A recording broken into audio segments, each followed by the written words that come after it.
Life is love ధారావాహిక మొదటి భాగం. రచన చతుర్వేదుల చెంచు సుబ్బయ్య శర్మ. కథాపఠనం మల్లవరపు సీతారాం కుమార్. సంక్రాంతి, సంబరాల సంక్రాంతి. అది ఒక కవిగారు అన్నమాటలు, ముత్యాల మూటలు.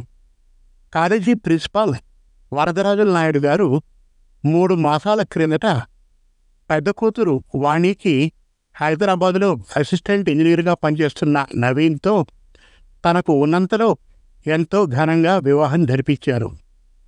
సంక్రాంతి మనకు పెద్ద పండుగ. అన్ని పండుగల కన్నా ఎంతో విశిష్టత కలది. ఆంధ్రావళిలో ఆ సమయంలో ఎంత చెట్టుకు అంత గాలి అన్నట్లుగా యథాశక్తితో ఈ పండుగను జరుపుకుంటారు అందరూ.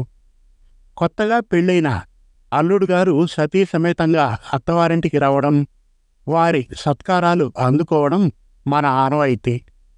కలిగిన వారు అల్లుడు గారు అడిగిన దాన్ని ఇస్తారు. మధ్యతరగతి అన్నకంటే క్రింది వర్గీయులు యథాశక్తి అల్లుడు కూతుర్లను ఆహ్వానించి వస్త్రాలు ఇచ్చి సత్కరించడం ఆచారం. ఈ విధానం 6 ఏళ్ల కిందట విడదీయబడ్డ తెలుగు తెలంగాణ రాష్ట్రానికి వర్తిస్తుంది.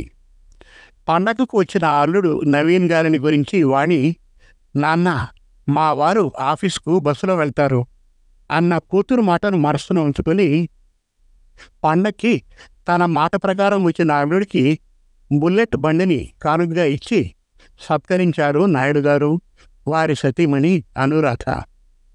వారిది ఎంతో అన్యోన్య దాంపత్యం. 4 పిల్లలు.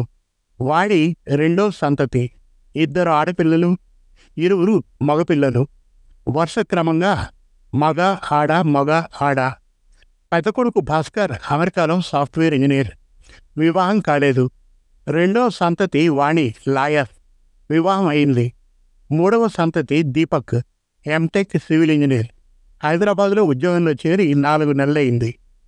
4వ సంతతి అమృత సూరత్లో చదువుతోంది, చివరి సంవత్సరం. నాయుడు గారి తల్లి తండ్రులు గతించారు. వారిరువురు 6 నెలల వ్యత్యాసంతో పరమపదించారు. పండక్కు వచ్చి 3 రోజులున్న అల్లుడు నవీన్ను అత్తమావలైన నాయుడు గారు, అనురాధ, బావమరిది దీపక్ ఎంతో ప్రేమాభిమానాలతో చూసుకున్నారు. ఆ రోజు ఆదివారం. నవీన్ సోమవారం ఆఫీస్కి అటెండ్ కావాల్సి ఉంది. మధ్యాహ్నం భోజనాల సమయంలో, మామయ్య, నేను వాణి ఈ రాత్రికి బస్సులో హైదరాబాద్ వెళ్తాం. నేను రేపు ఆఫీసులో అటెండ్ కావాలి ప్రాధేయపూర్వకంగా చెప్పాడు నవీన్. వెళ్ళక తప్పదా అల్లుడు గారు? సౌమ్యంగా అడిగారు నాయుడు గారు. తప్పదు మామయ్య గారు అన్వయంగా చెప్పాడు నవీన్. అల్లుడు గారు పిలిచింది అనురాధ. దీపక్ మరో 2 రోజులు ఉంటాట. వాణిని దీపక్తో పంపిస్తాం, మీకు అభ్యంతరం లేదు కదా? దీనంగా అడిగింది అనురాధ. నాకు ఏమీ అభ్యంతరం లేదు, వాణి ఇష్టమే నా ఇష్టం అన్నాడు నవీన్. అమ్మ వాణి, అల్లుడు గారు చెప్పింది విన్నావుగా, మరో 2 రోజులుండి దీపక్తో వెళ్ళమ్మా అంది అనురాధ. అత్తయ్య, వాణి ఉంటుంది, ఇది చాలా చిన్న విషయం, ఎందుకు మీరు అంతగా ప్రాధేయపడతారు అని వాణి వైపు చూసి, వాణి 2-3 రోజులుండి దీపక్తో కలిసిరా, నాకు ఎలాంటి అభ్యంతరమూ లేదు నవ్వుతూ చెప్పాడు నవీన్. అలాగేనండి, అమ్మ ఆశపడుతూ ఉంది అంది వాణి. అవును, వారు పెద్దవారు, వారి ఈ చిన్న చిన్న కోరికలను తీర్చడం మన ధర్మం వాణి అన్వయంగా చెప్పాడు నవీన్. అతని మృదు మధుర మాటలకు నాయుడు గారు, అనురాధ ఎంతగానో ఆనందించారు. దీపక్ బుల్లెట్ బండిని ట్రాన్స్పోర్ట్ సర్వీస్లో ఎక్కించి వచ్చి బావగారికి రిసీట్ అందించాడు. ఆ రాత్రి భోజనానంతరం నవీన్ హైదరాబాద్ వెళ్ళడానికి బయలుదేరాడు. తండ్రి, తల్లి, వాణి, దీపక్లు బస్టాండ్కు నవీన్తో కలిసి వచ్చారు. నవీన్ అందరికీ వీడ్కోలు చెప్పి బస్సు ఎక్కాడు. కొద్ది నిమిషాల తర్వాత అతను ఎక్కిన బస్సు బయలుదేరింది. మన అల్లుడు గారు బంగారం అండి అంది అనురాధ ఆనందంగా. అంతా ఆ పైవాడి దయ అను, మనం నిమిత్త మాత్రులం నవ్వుతూ చెప్పాడు నాయుడు గారు. 3 రోజులు తాము పుట్టిన ఇంట తల్లిదండ్రుల సమక్షంలో వాణి, దీపక్లు ఎంతో ఆనందంగా గడిపారు. ఆ తల్లిదండ్రుల ఆనందం మాటలకు అందనిది. 3వ రోజు రాత్రి దీపక్, వాణీలు రైల్లో హైదరాబాద్ బయలుదేరారు. ప్రిన్సిపాల్ వరదరాజుల నాయుడు గారు ఆ రోజు రిటైర్ అయ్యారు. తోటి అధ్యాపకులు, విద్యార్థులు వారికి వీడ్కోలు చెప్పారు. క్యాంపస్ దాటి వీధిలోకి ప్రవేశించారు. ఆ క్యాంపస్కు వారి ఇంటికి మధ్య దూరం 1/2 కిలోమీటరు. వారు రోజు కాలేజీకి నడిచి వెళ్ళేవారు. స్నేహితులు బండేదైనా కొనుక్కోకూడదా నాయుడు గారు అని అడిగినప్పుడు వారు చిరునవ్వుతో, మిత్రమా, అన్ని వ్యాయామ క్రీడల్లో ఉత్తమమైంది నడక. ఇంటికి కాలేజీకి మధ్య 1/2 కిలోమీటర్ దూరం, అందుకని నడవడం మంచిదని నడుస్తున్నా. చూడండి, మనం బ్రతికి ఉన్నంత వరకు ఎవరికీ భారం కాకూడదు. అందుకుగాను మన ఆరోగ్యాన్ని గురించి తగిన నిర్ణయాలు మనమే తీసుకోవాలి. నవ్వుతూ చెప్పేవారు శ్రీ వరదరాజన్ నాయుడు గారు. వారి వెనుక 10 మంది విద్యార్థులు, వారి ప్రియ శిష్యులు అనుసరించారు. నాయుడు గారు వారి ఇంటిని సమీపించారు. తల తిప్పి వెనక ఉన్న శిష్యుల్ని చూశారు. బాబులు, ఇక మీరు ఇళ్లకు వెళ్ళండి. శ్రద్ధగా చదవండి. జాతికి, రీతికి, నీతికి ఆదర్శప్రాయంగా నిలవాలనే ఆకాంక్షతో జీవిత విధానాన్ని చిత్రించుకోండి. తల్లిదండ్రుల ఎడల వారి జీవితాంతం ప్రేమాభిమానాలు చూపండి. వారికి ఆనందాన్ని కలిగించండి. మీ అందరికీ నా శుభాశీస్సులు. వెళ్ళిరండి. ఎంతో ఆప్యాయతతో నాయుడు గారు చెప్పారు. ఆ పిల్లలందరూ నాయుడు గారికి నమస్కరించి వెళ్ళిపోయారు. వీధిగేటు తెరుచుకొని నాయుడు గారు గృహ ప్రాంగణంలోకి ప్రవేశించారు. వారి ధర్మపత్ని అనురాధ వరండాలో నిలబడి వారి రాక కోసం ఎదురు చూస్తూ ఉంది. నాయుడు గారు వరండాను సమీపించారు. చిరునవ్వుతో వారికి స్వాగతం పలికింది ఆ ఇల్లాలు. కానీ ఆ క్షణంలో ఆమె కనుల నిండా కన్నీరు. నాయుడు గారు గమనించారు. మెట్లెక్కి తన చేతిలో ఉన్న పూలమాలను ఆమె మెడలో వేసి తనపై ఉన్న శాలువాలను ఆమెకు కప్పారు చిరునవ్వుతో. ఆ క్షణంలో ఆ అనురాధమ్మ కనుల నుండి కన్నీళ్లు కిందికి చెక్కిళ్ల వరకు జారాయి. తలను పక్కకు తిప్పుకుంది. నాయుడు గారు తన పైపంచతో ఆమె కన్నీటిని తుడుస్తూ, అను, ఉద్యోగం ఊడిపోయిందని బాధపడుతున్నావా? ఆమె ముఖంలోకి చూస్తూ మెల్లగా అడిగారు. కళ్ళు పెద్దవి చేసి అనురాధ వారి ముఖంలో చూసింది జారిగా. నాకెందుకు బాధ? మా వారు నన్ను 38 సంవత్సరాలుగా కంటికి రెప్పలా చూసుకుంటున్నప్పుడు ఈ నా కన్నీరు ఆనంద బాష్పాలండి. ఇక మీదట మీకు విశ్రాంతి అనే ఆనందం, నవ్వుతూ చెప్పింది అనురాధ. నాయుడు గారు అనురాధ కుడి చేతిని తన చేతిలోకి తీసుకున్నారు. ప్రీతిగా ఆమె ముఖంలోకి చూశారు. నా సాధన, నా సంపత్తి అంతా నీవేగా అను. చిరునవ్వుతో ఆమె ముఖంలోకి చూశాడు. సెల్ మోగింది. జేబులోంచి చేతిలోకి తీసుకున్నారు నాయుడు గారు. హలో నాన్న, నేను. వాణి, అవును నాన్న. ఏమిటమ్మా విషయం? రేపు నేను మన ఊరికి వస్తున్నాను. అల్లుడు గారు రావడం లేదు. ఏంటి? వారు రావడం లేదు నాన్న.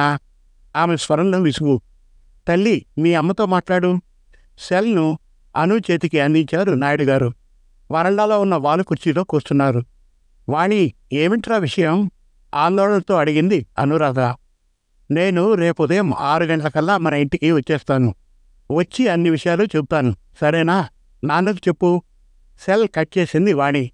అనురాధ ఆశ్చర్యంతో నాయుడు గారి ముఖంలోకి చూసింది.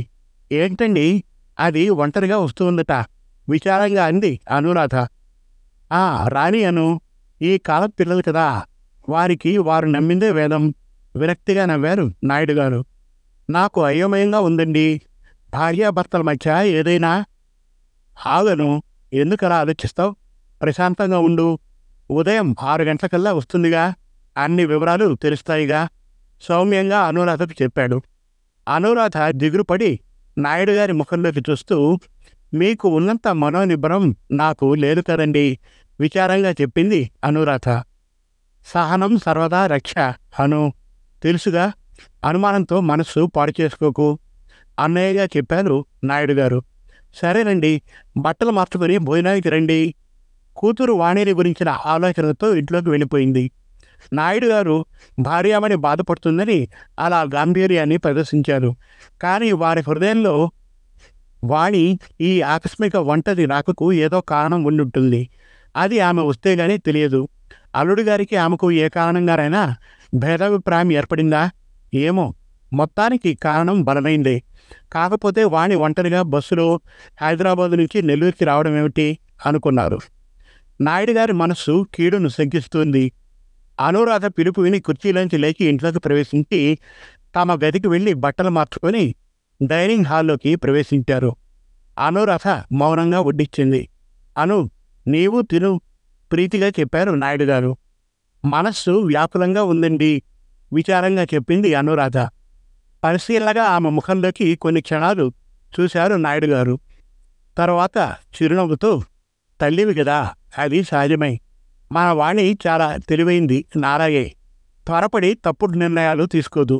కూర్చొని ప్రశాంతంగా భోజనం చేయి, చిరునవ్వుతో చెప్పారు నాయుడు గారు. అనురాధ కంచంలో వడ్డించుకుంది. ఇరువురు భోజనం చేయడం ప్రారంభించారు. వారిరువురి మనస్సులో ఒకే ప్రశ్న. వాణి రాత్రిపూట ఒంటరిగా బయలుదేరి రావడానికి కారణం ఏమై ఉంటుంది? సెల్ మోగింది. టేబుల్ పైన సెల్ను చేతికి తీసుకున్నారు నాయుడు గారు. హలో, ఎవరు? దీపక్ని. ఏందిరా గొంతు మారింది? జలుబు దగ్గు. రేపు ఉదయం ఇంటికి వస్తున్నాను. వారం రోజులు సెలవు పెట్టాను. అలాగా? అవును నాన్న. ఎవరండి? దీపక్క. అవునను. అనురాధకు జవాబు చెప్పి, సరే, జాగ్రత్తరా నాన్న. బై నాన్న. బై. సెల్ కట్ చేసి డైనింగ్ టేబుల్ మీద ఉంచి, వారం రోజులు సెలవుతో దీపక్ ఇంటికి వస్తున్నట్టాను. 3 నెలల తర్వాత పిల్లలు ఇంటికి వస్తున్నారులే. ఆనందం ఇరువురికి. ఏమండి వాణి? అనురాధ పూర్తి చేయకముందే, అబ్బా అను, అనుమానం పడకు, పిల్లలు వస్తున్నారుగా, ఆనందంగా ఉండు అన్యాయంగా చెప్పారు నాయుడు గారు. భోజనం ముగిసింది. నాయుడు గారు హాల్లోకి వచ్చి టీవీ ఆన్ చేసి సోఫాలో కూర్చున్నారు. 15 గంటలో గిన్నెలు సర్దేసి అనురాధ హాల్లోకి వచ్చింది. 10:30 అయింది. అను, పద పడుకుందాం. టీవీని ఆఫ్ చేసి నాయుడు గారు సోఫాలోంచి లేచారు. ఇరువురు వారి పడగదిలోకి ప్రవేశించారు. వరదరాజు నాయుడు గారు అర్ధాంగి అనురాధ మంచంపై వాలారు. ఇరువురి మనస్సుల్లో కలత. వాణి చేసిన ప్రసంగం కారణంగా ఎవరి ఆలోచనలు వారివి. 15 గంట గడిచింది. ఏమండి? మెల్లగా పిలిచింది అను. అను, నిద్ర రావడం లేదా? అవునండి. నీకు తెలుసుగా, మనస్సు అశాంతిగా ఉన్నప్పుడు ప్రశాంతతను కలిగించేది ఆ సర్వేశ్వర నామ జపమేనని. ఆ జగత్పితను స్మరిస్తూ కడుమూసుకో. నిద్రమ్మ నిన్ను తన ఒళ్ళోకి తీసుకుంటుంది నవ్వుతూ చెప్పారు నాయుడు గారు. అనురాధ వారు చెప్పినట్టుగానే చేయసాగింది. సెల్ మోయింది. సమయం రాత్రి 11. వీరి పెద్ద కుమారుడు భాస్కర్ అమెరికాలో సాఫ్ట్వేర్ ఇంజనీర్. అతనే ఫోన్ చేశాడు. అక్కడికి అతను వెళ్ళి 2 సంవత్సరాలైంది. నాయుడు గారు లేచి కూర్చొని ఫోన్ చేతికి తీసుకున్నారు. హలో నాన్న, నేను. చెప్పు భాస్కర్. అనురాధ భాస్కర్ అన్న నాయుడు గారి మాట విని తను మంచంపై నుంచి లేచి కూర్చుంది. నేను పై నెలాఖరులో మన ఊరికి వస్తున్నాను అన్న. అలాగా? చాలా సంతోషం నాన్న. జాగ్రత్తగా వచ్చేయి. అమ్మెక్కడ నాన్న? నా పక్కనే ఉంది. ఇదిగో ఫోన్ అమ్మకిస్తున్నాను, మాట్లాడు. నాయుడు గారు ఫోన్ అనురాధ చేతికి ఇస్తూ, మన భాస్కర్ మాట్లాడు అన్నారు. అనురాధ ఫోన్ అందుకుంది. అమ్మా, బాగున్నావా? ఆరోగ్యం బాగుందా? నేను బాగున్నానన్నా. అక్కడ నీవెలా ఉన్నావు? ఆత్రంగా అడిగింది అనురాధ. ఇక్కడంతా బాగుందమ్మా, నేను చాలా ఆనందంగా ఉన్నాను. నాన్నగారు ఎలా ఉన్నారు? వాణి చెల్లి, దీపక్, అమృత ఎలా ఉన్నారు? అందరూ బాగున్నారు నాన్న. నీవెప్పుడు వస్తున్నావు? పై నెల డిసెంబర్ 31వ తేదీ వస్తున్నా అమ్మా. చాలా సంతోషం నాన్న. ఈరోజే మీ నాన్నగారు రిటైర్ అయ్యారు. అలాగా? అవును నాన్న. అమ్మా, నీ ఆరోగ్యం జాగ్రత్త. సరే నాన్న, ఉంటా. ఫోన్ కట్ చేస్తున్నా అమ్మా. మంచిది నాన్న, జాగ్రత్త. భాస్కర్ ఫోన్ కట్ చేశాడు. అనురాధ నిట్టూర్చి, పెద్దవాడు వస్తున్నానంటే మనసుకు చాలా ఆనందంగా ఉందండి. నీకే కాదు, నాకును, చిరునవ్వుతో చెప్పాడు నాయుడు గారు. 1:12. ఆపై ఇరువురు ప్రశాంతంగా నిద్రపోయారు. కార్తీక మాసం. వరదరాజు నాయుడు గారు, ధర్మపత్ని అనురాధ తెల్లవారుజామున 4:30కు లేచారు. స్నానం చేసి నాయుడు గారు పూజాగదిలోకి, అనురాధ వంటగదిలోకి ప్రవేశించారు. నాయుడు గారు శివసహస్ర నామ జపంతో అభిషేకం చేశారు సర్వేశ్వరమూర్తి శివలింగానికి. అనురాధ వానికి, భాస్కర్కు ఎంతో ఇష్టమైన పాయసాన్ని, మినప వడలను చేసి దైవ నివేదనకు తీసుకుని వచ్చింది. నాయుడు గారు పూజ ముగించి ఆ పదార్థాలని దైవానికి నైవేద్యం పెట్టారు. ఆలు మొగలు ఆ సర్వేశ్వరుణ్ణి వాణి మూలంగా ఎలాంటి జటిల సమస్య తమ పాలు కాకూడదని వేడుకొన్నారు. సమయం 6 గంటలు. వాకిట్లో ఆటో ఆగింది. వాణి దిగింది. ఆటో సవడి వినగానే ఆ దంపతులు వీధి గేటును సమీపించారు. రామ్మారా ప్రీతిగా పలకరించి నాయుడు గారు ఆమె చేతిలో ఉన్న బ్యాగ్ను తన చేతిలోనికి తీసుకున్నాను. రా తల్లి రా, ఆప్యాయంగా కూతురు చేతిని తన చేతిలోకి తీసుకుంది అనురాధ. అమ్మా, అల్లుడు గారు బాగున్నారా అడిగారు నాయుడు గారు ఇంటి వైపుకు నడుస్తూ. బాగున్నారు నాన్న అంది వాణి ఏదో ఆలోచనతో. అమ్మడు, మీ వారు నీతో రాలేదేం సందేహంతోనే అడిగింది అనురాధ. వారికి సెలవు దొరకలేదమ్మా ముక్తసరిగా జవాబు చెప్పింది వాణి. నాయుడు గారు అనురాధ ముఖంలోకి చూశారు. ఆ చూపుల్లోని అర్థాన్ని గ్రహించిన అనురాధ మారు మాట్లాడలేదు. ముగ్గురు ఇంట్లోకి ప్రవేశించారు. కాకులో వేడినీళ్లు ఉన్నాయమ్మా, బస్సు ప్రయాణంలో ఎంతో అలసిపోయి ఉంటావు, వెళ్ళి స్నానం చేయి. నీకు ఎంతో ఇష్టమైన మిరపవడలు పాయసం తయారు చేశాను, స్నానం చేసిరా తిందువుగాని ఎంతో ఆప్యాయంగా చెప్పింది అనురాధ. వాణి క్షణంసేపు తల్లి ముఖంలోకి చూసింది. ఆమె చిరునవ్వుతో తన్నే చూస్తుందని గ్రహించింది. అలాగే అమ్మా నవ్వుతూ చెప్పింది వాణి. ఆ నవ్వులో జీవం లేదు. ఈరోజు మీ తమ్ముడు దీపక్ కూడా వస్తున్నాడురా చెప్పారు నాయుడు గారు. అలాగా, వాణ్ణి చూసి 3 నెలలయింది. వాడు వస్తున్నందుకు నాకు చాలా ఆనందంగా ఉంది నాన్న, స్నానం చేసి వస్తాను. వాణి స్నానాల గదిలోకి వెళ్ళిపోయింది. వెళుతున్న ఆమెను పరిశీలనగా చూసి అనురాధ, ఏమండి మీరేమనుకుంటున్నారు మెల్లగా అడిగింది. అను, ఏ విషయాన్ని గురించి? అదే వాణి రాకను గురించి. తినబోతూ రుచి అడిగినట్లుంది నీ మాట. అరగంటలో నీ ప్రశ్నకు జవాబు దొరుకుతుంది నవ్వుతూ చెప్పారు నాయుడు గారు. అనురాధ రోషంతో తలదించుకుంది. నా బాధను మీరుగాక మరెవరు పంచుకుంటారు మెల్లగా గద్గద స్వరంతో అంది అనురాధ. అను, అనవసరంగా బాధపడకు, ప్రతి సమస్యకు పరిష్కార మార్గం ఉంటుంది. 38 సంవత్సరాలుగా నాతో సహజీవనం చేసిన నీవు ఈ చిన్న విషయానికి ఎందుకు అంతగా భయపడుతున్నావు? సమస్య ఏదైనా పరిష్కరించే శక్తి నీ ఈ మనిషికి ఉందనే విషయాన్ని మర్చిపోయావా నవ్వుతూ అడిగారు నాయుడు గారు. అనురాధ ఓరకంట వారి ముఖంలోకి చూసింది. ఆ క్షణంలో ఆమె బుగ్గలపై సొట్టలు, పెదవులపై చిరునవ్వు, వదనంలో సిగ్గు. సార్, ఎవరో మిమ్మల్ని పిలుస్తున్నారండి వీధిగైలు వైపు చూస్తూ అంది అనురాధ. నాయుడు గారు పైపంచను సరి చేసుకుని సింహద్వారాన్ని సమీపించి వీధి గేటు వైపు చూశారు. వచ్చింది వారి శిష్యుడు శివ. సార్ నమస్కారం, లోనికి రావచ్చా అడిగాడు శివ. ఓ శివ, నీవా రా. వరండాలోనికి వచ్చి శివాను పిలిచారు నాయుడు గారు. శివ గేటు తెరుచుకొని వరండాను సమీపించాడు. సార్ నమస్కారం వినయంగా గురువుగారికి నమస్కరించాడు. ఎప్పుడొచ్చావు శివ? ఇదే రావడం. ఇంటికి వెళ్ళలేదా? మిమ్మల్ని చూసి పలకరించి వెళ్ళాలని బస్టాండ్ నుంచి నేరుగా వచ్చాను సార్. అమ్మగారు మీరు బాగున్నారా సార్ ప్రీతిగా అడిగాడు శివ. అంతా కుశలమే. బెంగళూరులో ఎలా ఉంది నీ ఉద్యోగం? బాగుంది సార్, మా ఎండి గారు చాలా మంచివారు. వారొకప్పుడు మీ శిష్యుడేనట నవ్వుతూ చెప్పాడు శివ. వారి పేరు అడిగారు నాయుడు గారు. గంగాధరరావు గారు. నాయుడు గారు కొన్ని క్షణాలు ఆలోచించి అవును గుర్తుకొచ్చాడు చిరునవ్వుతో చెప్పాడు. సార్, ఇంకా నేను వెళ్తాను. సాయంత్రం మిమ్మల్ని కలుస్తాను. ఫ్రీగా ఉంటారుగా? ఓసారి ఫోన్ చేయి ఆలోచనగా చెప్పారు నాయుడు గారు. అలాగే సార్, వెళ్ళి వస్తాను వినయంగా చెప్పి శివ తన ఇంటి వైపు నడిచాడు. నాయుడు గారు భార్యకి చెప్పి వ్యాఖ్యాలకి బయలుదేరారు. వాడి స్నానం చేసి అలంకరించుకుని హాల్లోకి వచ్చింది. అమ్మా అని పిలిచింది. వంటగదిలో ఉన్న అనురాధ ఆ పిలుపు విని బయటకు వచ్చి, అమ్మడు టిఫిన్ తింటావా ఇవ్వనా అడిగింది. ఇవ్వమ్మా. వాడి డైనింగ్ టేబుల్ ముందు కుర్చీలో కూర్చుంది. డైనింగ్ టేబుల్ దగ్గర కూర్చో, తీసుకుని వస్తాను అని చెప్పి అనురాధ వంటగదిలోకి వెళ్ళి 4 మినపవడలు, గ్లాసు పాయసంతో డైనింగ్ టేబుల్ను సమీపించి ప్లేటును గ్లాసును కూతురు ముందు ఉంచింది. వాణి వడను తింటూ, అమ్మా నాన్న మరి? వారు జాగింగ్కు వెళ్ళారమ్మా. ఎప్పుడొస్తారు? అరగంటలో వస్తారు అని కూతురి ముఖంలోకి చూసింది. వాణి ముఖం ఎంతో ప్రశాంతంగా ఉంది. ఆనందంగా టిఫిన్ తింటూ ఉంది. ఆమెకు తన తల్లిదండ్రుల మీద ఎంతో నమ్మకం, గౌరవం. నిన్నటి నుంచి తన మనస్సుకు ప్రశాంతంగా లేకుండా చేసిన వాణి ఫోన్ కాల్ ఆమె రాకకు కారణం గురించి అడగాలనుకుంది. కానీ మరుక్షణంలోనే బిడ్డ ఆనందంగా తనకిష్టమైన గారెలను తింటూ ఉంది. ఈ సమయంలో ఆ విషయాల గురించి అడిగి ఆమె మనస్సును కలవరపెట్టడం తగదు అనుకుంది. అదే తల్లి మనస్సు. ఆ అభిమానం, ఆదరణ బిడ్డలకు తల్లి దగ్గర తప్ప మరెవరి దగ్గర లభించదు. అమ్మా మరో 2 ఇవ్వనా కూతురి ముఖంలోకి చూస్తూ ప్రీతిగా అడిగింది అనురాధ. చాలమ్మా, పాయసం ఉందిగా, చిరునవ్వుతో చెప్పింది వాణి. పాయసం గ్లాసును చేతిలోకి తీసుకుని తాగడం ప్రారంభించింది. వాకిట్లో టాక్సీ ఆగిన సవ్వడి. అనురాధ ముఖద్వారాన్ని సమీపించి వీధి వైపు చూసింది. ఆమె ముఖంలో ఆనందం.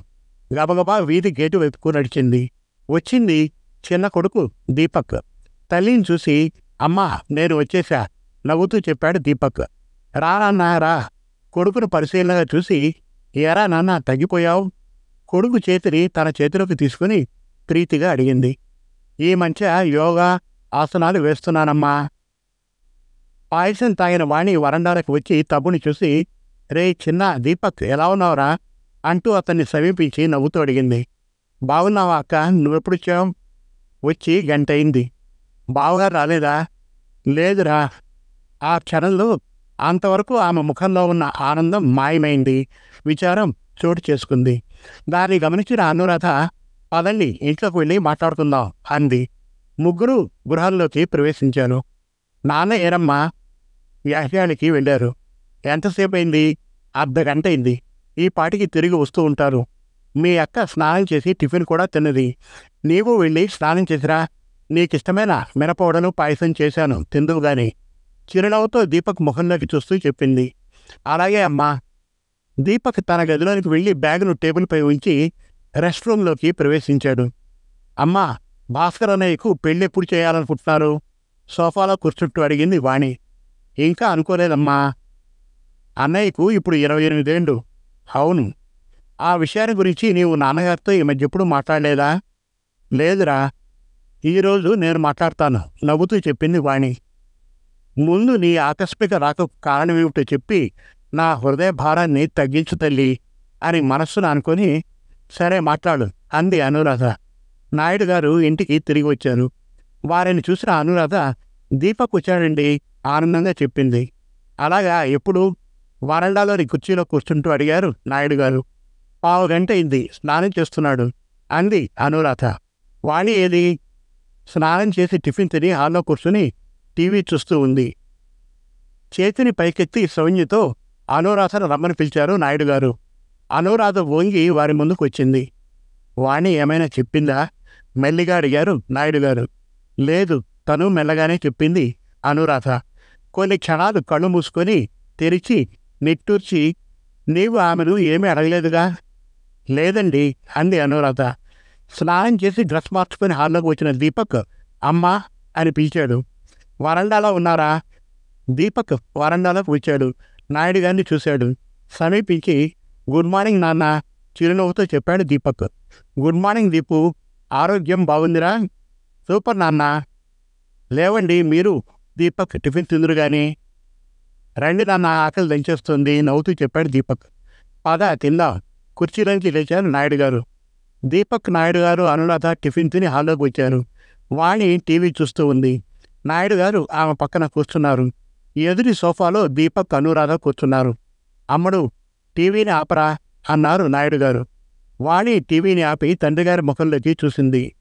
అమ్మా, ఏదో విషయం చెప్పాలన్నావు కదా, చెప్పు ఎంతో ప్రశాంతంగా అడిగారు నాయుడు గారు. నాన్న దీనంగా చూసింది వాణి నాయుడు గారి ముఖంలోకి. దీపక్, అనురాధ వాణి ఏం చెప్పబోతోందా అని ఆమెనే పరీక్షగా చూస్తున్నారు. చెప్పు తల్లి. మా వారు సందేహంతో ఆపింది వాణి. సందేహించుకు, విషయం ఏమిటో చెప్పు. నీ ఆశ్చర్యంతో చూశారు వాణి ముఖంలోకి నాయుడు గారు. చెప్పవే, మా ముందు నీకు భయమెందుకు? చిరాగ్గా అంది అనురాధ. వాణి ఎలాంటి వార్తను వినిపిస్తుందో అని ఆమె మనస్సులో కలవరం. నాయుడు గారు అర్ధాకి ముఖంలోకి క్షణసేపు నిశ్చితంగా చూసి తర్వాత వాణి వైపు తిరిగి నిర్భయంగా చెప్పరా అన్నారు. ఇంకా ఉంది. లైఫ్ ఈజ్ లవ్ ధారావాహిక 2వ భాగం త్వరలో. మరిన్ని చక్కటి కథల కోసం, కవితల కోసం, వెబ్ సిరీస్ కోసం మనతెలుగుకథలు.com విజిట్ చేయండి. Thank you.